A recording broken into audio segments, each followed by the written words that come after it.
Boa tarde a todos que estão nos assistindo. É um prazer aqui receber o senador Alessandro Vieira, um parlamentar conhecido, muito atuante, e que também oficializou aí a possibilidade de se tornar presidente, oficializou a sua pré-candidatura. Se eu não estiver errado, o senhor Alessandro Vieira vai nos corrigir daqui a pouco. Mas queria também cumprimentar ao professor Marangon, que mais uma vez participa conosco desse bate-papo, desse debate. E a ideia, como todos têm acompanhado nessa série de lives com os presidenciáveis do Brasil, os candidatos, todos os candidatos aqui à presidência da República, é escutar um pouco e ter também um compartilhamento, né, de opiniões, de visão destes senhores presidenciáveis a respeito da crise hídrica, do momento de energia, do nosso potencial, análise sobre o que o Brasil pode protagonizar ou não, enfim, ter um pouco da opinião dos nossos presidenciáveis. Senador Alessandro Vieira, é um grande prazer recebê-lo. O Instituto Nacional de Energia Limpa, na missão de democratizar e buscar cada vez mais, né, promover o acesso de energia limpa e mais barata a todos. Agradece ao senhor e à sua equipe, que prontamente nos atenderam e estão aqui hoje. E passo a palavra. Muito obrigado. Boa tarde, é um prazer estar conversando com vocês do Instituto. O tema da energia, especialmente a energia renovável, é importantíssimo neste momento em que vivemos, né? A gente sabe que a crise de suprimento energético nos pegou após a pandemia num momento muito negativo, do ponto de vista da estabilidade climática e do ponto de vista da organização do próprio Estado brasileiro. O Brasil não se preparou para essa mudança. A gente sabe que as políticas de incentivo a energias renováveis e a transição entre o modal que nós temos hoje e um modal sustentável não vem sendo bem conduzida. E o que o Congresso vem tentando fazer, existem projetos de tramitação, é estabelecer um roteiro para que o Brasil possa, com uma economia verde, se apresentar para o mundo.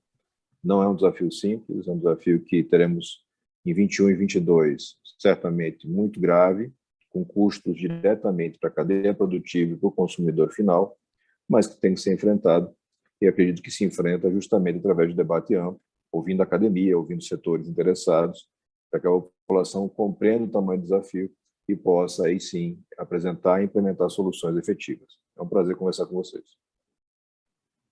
Senador Alessandro, e já pedindo um pouco da opinião também do professor, professor, queria que o senhor nos colocasse hoje, a todo momento, né, a gente vem acompanhando os jornais, os veículos, colocando uma eventual possibilidade de racionamento, de apagão, sim ou não. Na opinião do senhor, professor Marangon, qual que é o nosso cenário mais atualizado?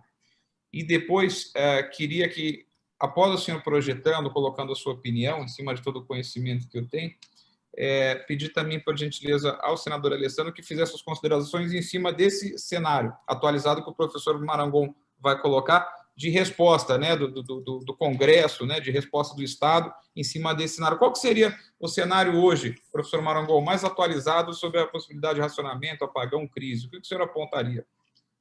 O que aconteceu foi o seguinte, nós tivemos um racionamento em 2001, tá?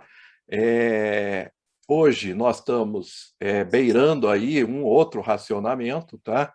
Isso vai depender muito da evolução da carga do sistema, a evolução da economia, que reflete na carga do sistema.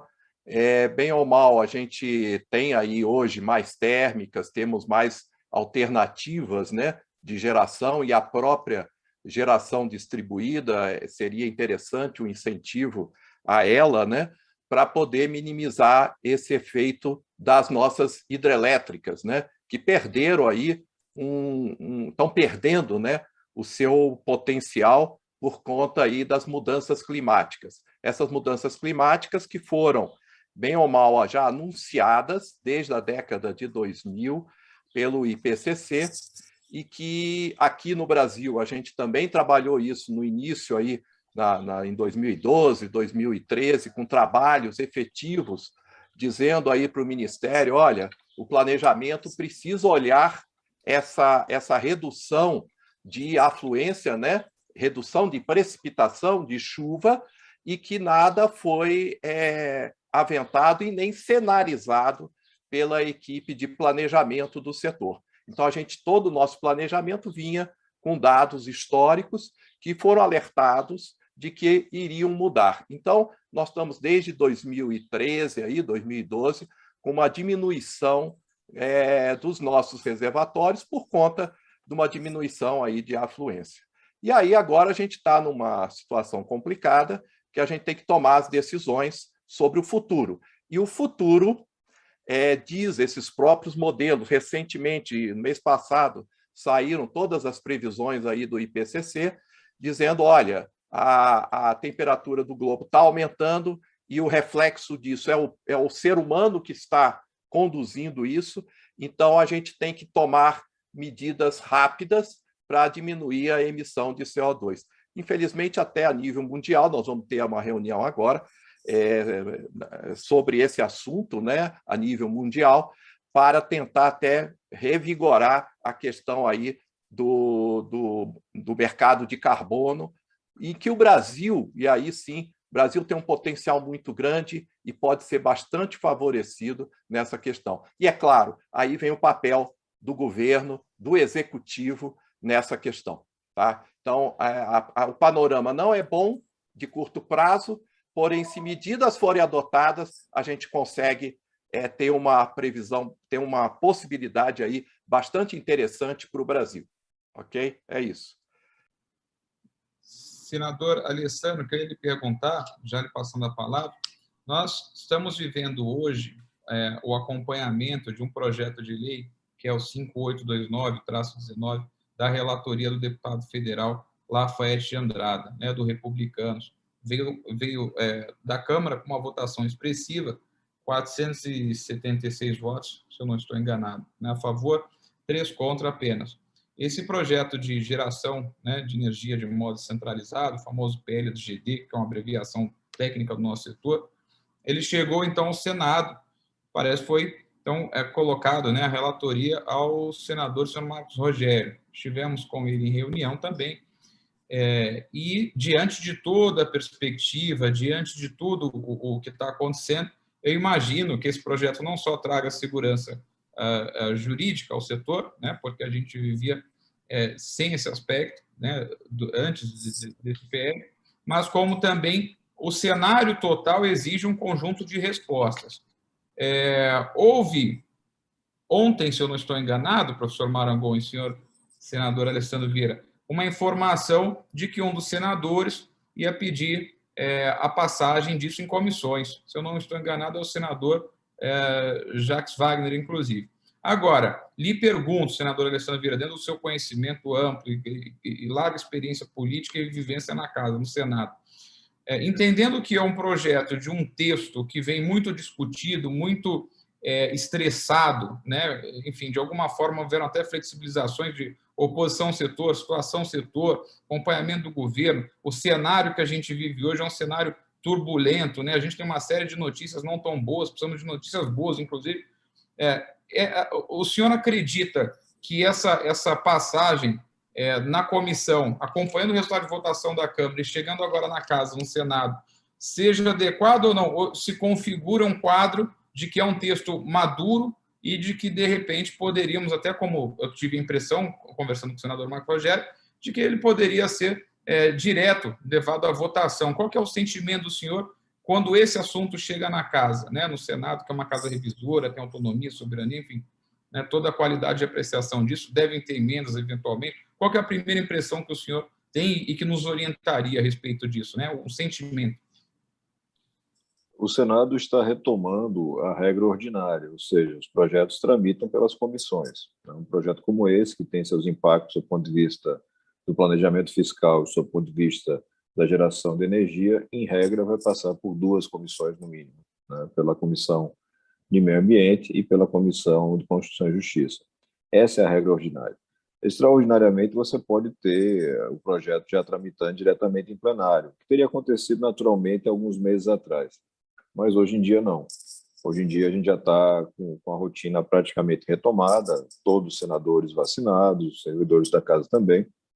Eu acho importante a discussão para que a gente possa massificar o debate e aparar eventuais arestas. A gente sabe que a duração do incentivo é motivo de disputa, é objeto de disputa, de discussão, isso é muito claro. E, da mesma forma, a questão do prazo para os novos entrantes no sistema também é objeto de alguma discussão na casa.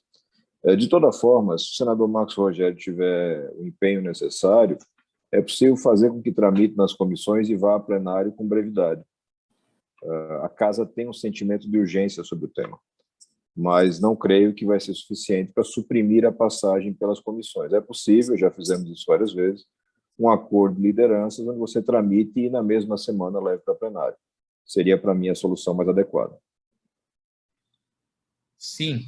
Professor Marangon, o senhor coloca alguma preocupação com relação ao atraso, eventualmente? Não atraso, na verdade, como o senador coloca, né, só uma questão, isso é o comum, né? Na verdade, nós estávamos numa questão atípica, né, de acelerar isso. Que eventualmente, perdas, professor Marangon, o senhor imagina? Vou colocar uma situação drástica, tá? A gente está batendo um papo sobre energia, vai falar de futuro já, mas começando um pouco e estressando essa parte do PL presentemente, no próximo ano a gente já tem uma antecipação, né, de corrida, né, de campanha, né, dos presidenciáveis. Isso eu acho que não ficava tão vivo há algum tempo, né? Hoje está muito intenso, está muito antecipado. E nós temos a impressão, senhor senador Alessandro Vieira, de que o último ano é um ano de rearranjos, né? E é um ano menos, como é que eu vou dizer, de menos impacto sobre o aspecto de grandes reformas, né? De grandes aprovações, né? Então, o setor ele tem um receio de que isso indo, eventualmente, para o próximo ano, seja um assunto que acabe ficando na gaveta e a gente perca o timing disso. O senhor, e aí, se o professor Marangon quiser considerar alguma coisa, o senhor entende, senador Alessandro, que possa a gente correr esse risco de, por conta de passagem nas comissões, passar para o próximo ano, isso vira um assunto a esfriar e aí não ficar mais uma prioridade? Não, acredito que a própria pressão que nós temos hoje da crise hídrica vai colocar esse tema na vitrine permanentemente. Então, eu não acredito no engavetamento, não temo o engavetamento.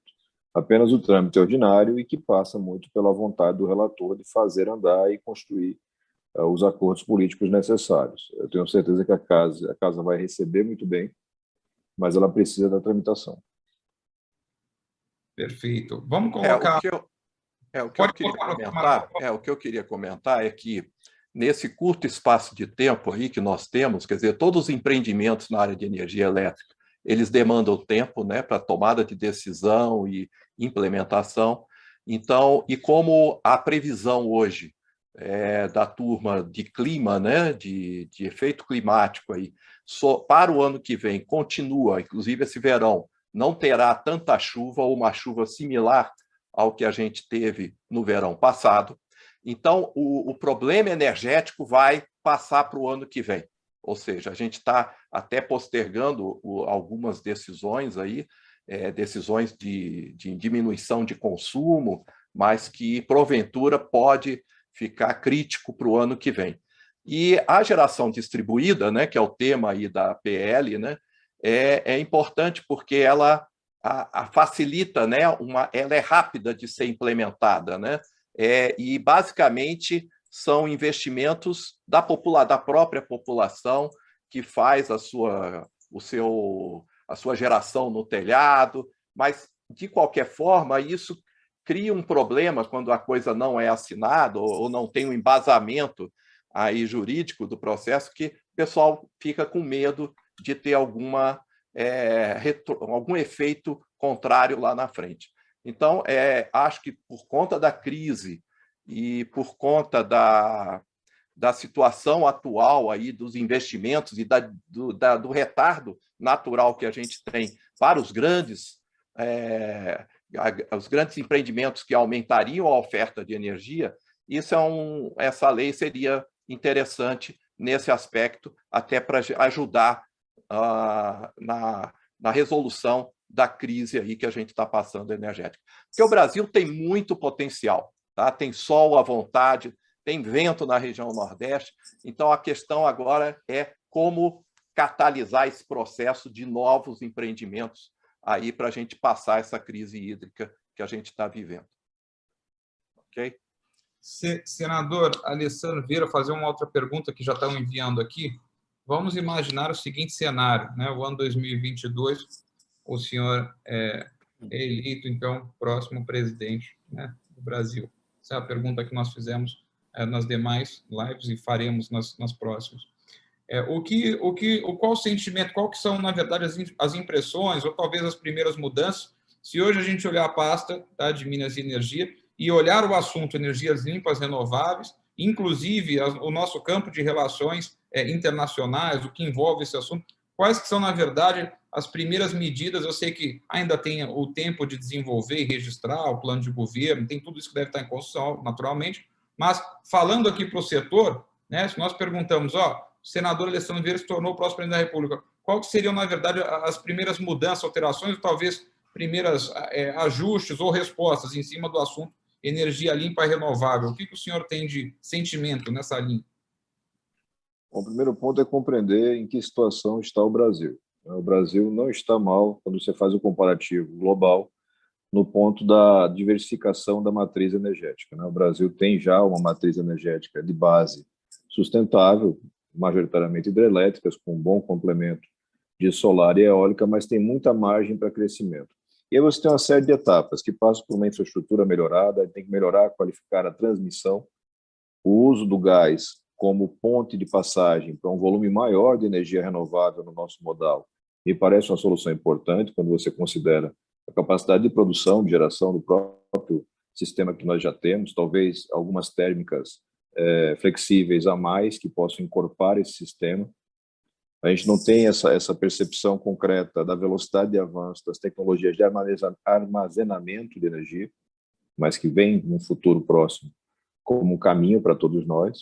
E, particularmente para mim, que venho do Nordeste, do estado de Sergipe, o avanço da energia solar me parece inexorável. Um potencial muito elevado de geração, uma questão básica de você ajustar bem a distribuição disso, compatibilizar sistemas e colocar o Brasil numa rota de melhora.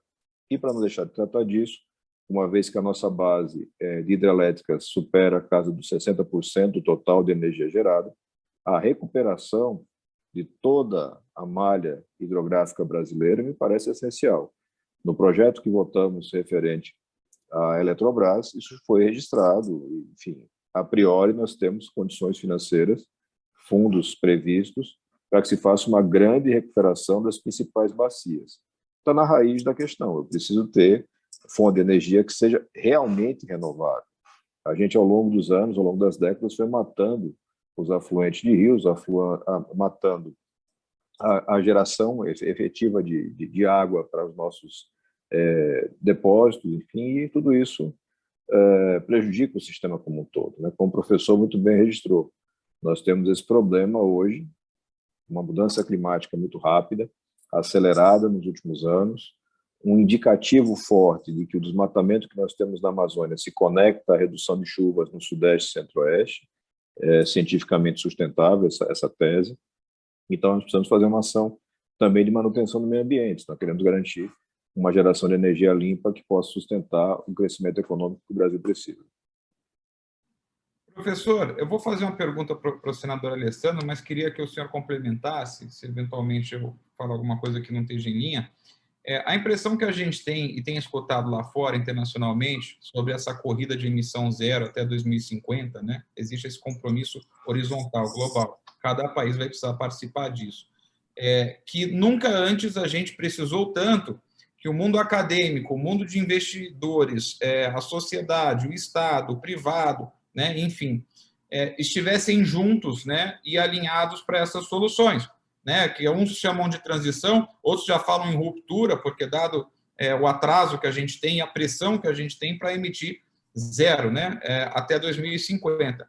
Quando fala-se na transição, ou eventualmente na ruptura, dependendo do entendimento de cada um, do senso de urgência, de uns a mais ou menos, a gente também consegue visualizar que isso custa. A transição para uma agenda verde, ela custa, ela é onerosa. Então, eu vou fazer uma pergunta que acho que talvez é uma pergunta que os senhores têm, o senador Alessandro Vieira tem essa resposta, mas, assim, diante de um Estado, senador Alessandro, né, país, República Brasil aqui, que a gente vê aumento, eventualmente, de alíquota, alguma tentativa de emplacamento de imposto, alguma coisa, e diz que tem uma carga muito grande de custo, né? Os investimentos eles são menores que a relação de custo-Estado.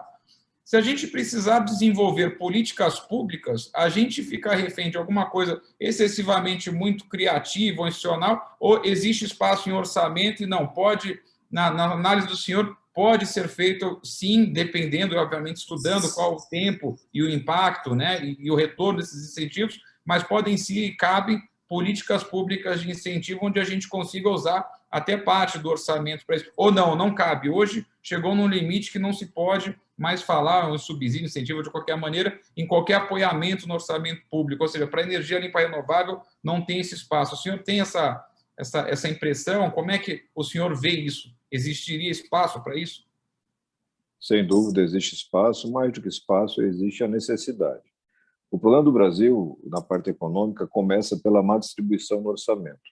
O orçamento público brasileiro foi sequestrado já há algum tempo pelo Centrão, por uma fatia do parlamento, e isso faz com que a distribuição, a alocação de recursos se dê sem qualidade.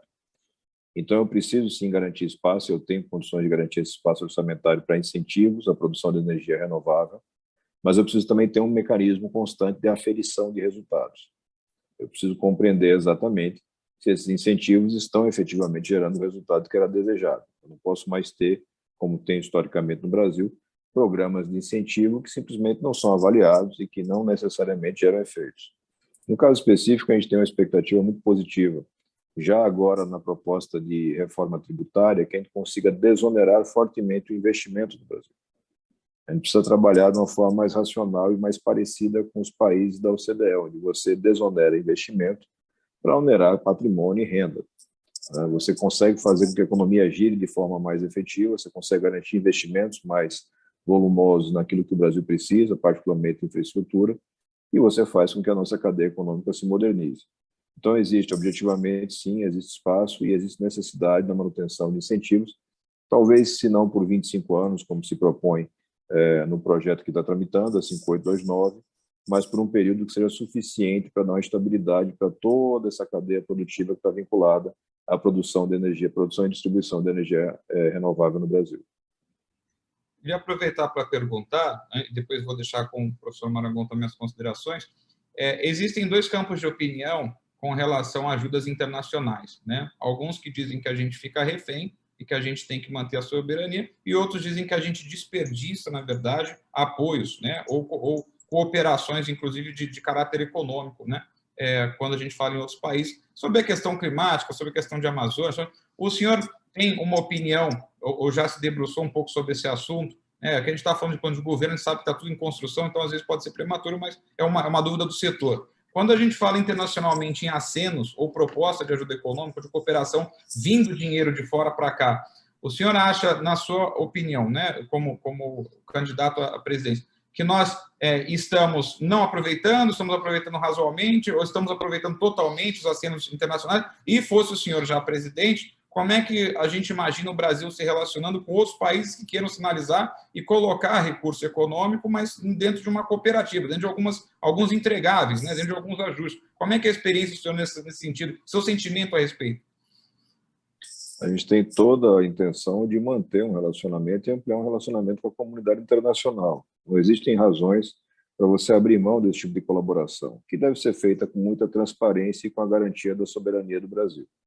Esse governo Bolsonaro começou com um preconceito muito grande com relação à colaboração estrangeira, que ao longo do tempo se mostrou apenas um desperdício de dinheiro e uma má escolha política. Hoje o próprio governo tenta reverter essa situação, mas com dificuldades por conta dos problemas de imagem que tem.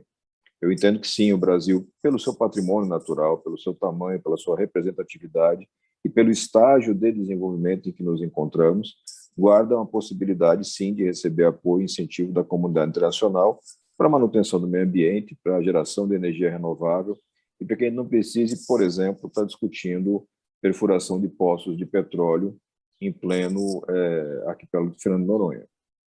Então, essa visão de desenvolvimento, que é da metade do século passado, é incompatível com aquilo que o mundo incentiva hoje. E o Brasil precisa de uma agenda econômica, uma agenda de desenvolvimento para o futuro, e não um retrovisor eterno para um passado que não vai mais se concretizar. Professor Marangon, queria que o senhor considerasse, mas também aproveitando para fazer a pergunta ao senador Alessandro, muitas pessoas do setor às vezes questionam ou têm caminhos, né, ou apostas, ou enfim, desejos diferentes. A gente, por exemplo, tem uma importação muito concentrada na China de placas, né, solares, né, módulos fotovoltaicos. Perguntar ao senador Alessandro, o senhor vê o Brasil, eventualmente, numa agenda a partir de 2022, senhor presidente, fabricando, por exemplo, tá, ou incentivando a fabricação de módulos fotovoltaicos aqui, vou dar um exemplo, tá, ou de inversores, ou de qualquer coisa, a industrialização, né? Ou não, ou de repente segue o que está sendo e aí a gente busca lá fora, vê a que custo chega, continua nessa toada. Depois queria que o professor Marangon fizesse as considerações dele após a explicação do senhor também sobre isso. A pandemia apontou para a gravidade de uma construção que é histórica, não é responsabilidade deste governo ou do governo passado, é histórica no Brasil. O processo de desindustrialização prejudicou a nossa cadeia produtiva. Então, num dado momento, eu chego numa pandemia e não tenho capacidade de produzir sequer máscaras descartáveis. Eu dependo da produção de remédios, de insumos, placas fotovoltaicas, semicondutores, enfim, de toda uma cadeia tecnológica que o Brasil abriu mão. Isso faz algum sentido sob o ponto de vista de escala e economia de custos, mas, ao mesmo tempo, gera uma dificuldade com o planejamento e desenvolvimento industrial. Então, em alguns pontos, é possível e é necessário, recomendável, que o governo atue como um indutor de boas práticas e que possa garantir para o mercado nacional, numa eventual insuficiência global, ou numa eventual pressão de competidores internacionais, que os países competem entre si, não são parceiros fraternos eternamente, a gente tenha condições de suprir isso e manter a nossa vocação. Eu repito que o Brasil está muito bem situado para essa corrida, mas precisa aprofundar e acelerar uma coisa que nós no Brasil não temos mais há muito tempo, que é planejamento. O Brasil precisa ter planejamento e previsibilidade. Eu preciso ter um orçamento que se estabeleça para os 4 anos de governo e que permita para os empresários, para a sociedade, para os órgãos públicos, um planejamento de médio e longo prazo. Eu não posso ter a cada ano uma renovação de discussões, de debates, vai ter verba, não vai ter verba, de onde vem. Nada disso precisa acontecer se você começar o jogo já organizado. E a nossa expectativa e a contribuição que a gente vem tentando dar, conversando com uma gama de economistas modernos aqui no Brasil, para que a gente possa dar essa resposta para a sociedade e contribuir com o planejamento, que é um item que faz muita falta para qualquer um que quer um Brasil do futuro. Professor Marangon, você quer considerar também sobre essa parte de industrialização? Eu concordo com o senador, acho que a gente está tentando ir para somos uma economia de mercado, mas, assim como países como os Estados Unidos, têm um planejamento, por exemplo, na área de energia, Department of Energy, que traça, pelo menos, os rumos principais, e agora tem apoiado muito maciçamente na questão da descarbonização do setor lá. E isso é geral também na Europa, e para isso há incentivos, né? A Europa criou tarifas específicas aí, por exemplo, para geração distribuída, uma tarifa feed-in, onde você pagava pelo custo marginal da energia. Depois tem o net metering, que a gente adotou aqui a partir de 2012, tá? Que está sendo contestado aí, porque tem efeitos, às vezes, contrários para o pessoal da baixa renda, mas acho que a gente tem que discutir mais benefícios e malefícios aí. Mas o que a gente nota lá fora é que esses incentivos são muito presentes, principalmente por conta do impacto da ameaça climática que a gente está vendo. O Brasil, por sua vez, por ser um país já renovável, pelo menos na matriz elétrica, né, eu acho até, senador, que ele não divulga muito isso para fora, tá? Porque, por exemplo, um produto feito aqui na nossa indústria que tem um alto consumo de energia elétrica, onde a energia elétrica é 90% vinda de geração renovável, a gente não mostra isso para fora, não carimba o nosso produto lá fora com essa visão. Eu acho muito ruim. O brasileiro vai lá fora e mete pau no próprio Brasil, poxa, isso é ruim. E esse fla-flu político está acabando com o país. Eu tenho 40 anos de setor elétrico, acho que a gente andou trabalhando bem até um determinado tempo, mas depois a coisa politizou demais, as nossas agências estão muito politizadas e isso tem trazido problemas aí para o país. Eu acho que a gente tem que mudar essa visão. E creio que ficar nesse fla-flu, desculpe a palavra, não vai resolver o problema do Brasil e para a nossa sociedade, inclusive para os mais pobres. Acho que a gente tem que mudar isso. E eu sinto que a tua presença aí tem essa visão. Pelo menos é o que eu ouço do seu discurso, é nesse sentido aí. E parabenizo aí pela atuação nessa direção. Tá? Obrigado. Vou perguntar, para terminando já, eu sei que o senador Alessandro foi muito gentil e cavalheiro em honrar conosco o compromisso, apesar de ser um dia muito importante, se eu não estou enganado, CPI, né? Então, os términos dos trabalhos, né? E o senador tem que retornar, né, ao trabalho da CPI, porque é um agente participante relevante lá. Então, senador, que tipo, então, de mensagem a gente, então, vai finalizar aqui e leva para o setor de energias limpas renováveis sobre o candidato à presidência, senador Alessandro Vieira. Então, o que a gente leva aqui dessa entrevista? A mensagem primeira é de compreensão do setor, de respeito e de estímulo. O Brasil precisa avançar nessa área, existe espaço para isso. O governo deve ser um parceiro na renovação da matriz energética brasileira, respeitando as vocações regionais, respeitando as condições contratuais que estão estabelecidas. Acho importante que o Brasil consiga avançar agora na regulamentação desse marco legal da microgeração, micro-mini geração. Isso estimula bastante e gera consciência. Os próprios debates podem servir para isso. Então, é muito importante que o Brasil tenha, e os candidatos, pré-candidatos, se disponham a apresentar soluções e caminhos para o Brasil do futuro. Eu repito, não dá para ter um manual de economia da metade do século passado e imaginar que isso vai funcionar agora nesse mundo globalizado e que exige uma economia de carbono zero, que exige, que vai impor certamente sanções aos países que não cumprirem essa agenda. O Brasil tem condições de avançar, a gente vai dar nossa colaboração e tenho certeza que vocês também. Professor Marangon, o senhor quer fazer as considerações antes de a gente dar por encerrado? Porque eu estou preocupado com o tempo do senador Alessandro Vieira por conta da CPI. Não, acho que a gente já tocou aí nos assuntos principais. Acho que esse tema, energia, descarbonização, mudanças climáticas, é tema importantíssimo aí e está na agenda dos futuros presidenciáveis, e isso vai ser um ponto importante, principalmente por conta da crise hídrica, que eu acho que continua aí o ano que vem. Então, o ano que vem a gente continua com esse tema e é importante que os candidatos falem sobre o tema e o que pretendem aí para o futuro do país. Obrigado. Aí. Senador Alessandro Vieira, eu quero agradecer, então, em nome aí do setor, do Instituto Nacional de Energia Limpa. É sempre um prazer dialogar com o Estado, ainda com os parlamentares, com os senadores, com os senhores, a respeito do que nós podemos construir com muito diálogo, com muita paciência, né, com muita atenção aos fatos, da forma mais republicana, mais transparente possível. Acho que transparência é uma palavra importante também nessas relações. E dizer para o senhor também o seguinte, o INEL se coloca à disposição, mais uma vez, como um fornecedor de informações, sempre com fontes, com dados, né, com questões empiricamente comprovadas e sustentáveis, para que a gente possa, de alguma forma, ser útil, caso, né, o senhor entenda dessa maneira, na sugestão de plano de governo, da parte do Ministério de Minas e Energia, ou de coisas que a gente queira, né, professor Marangon, colocar, evidenciar. Então, a gente coloca à disposição todo o corpo consultivo do Instituto, né, que vem fazendo esse trabalho há tempos, com as cartilhas, com as informações, e agradecer, então, a participação do senhor, lhe desejando aí, salvo não tenhamos novos encontros, espero que sim, que a gente tenhamos outros até a época de eleição, mas lhe desejando aí uma boa corrida presidencial.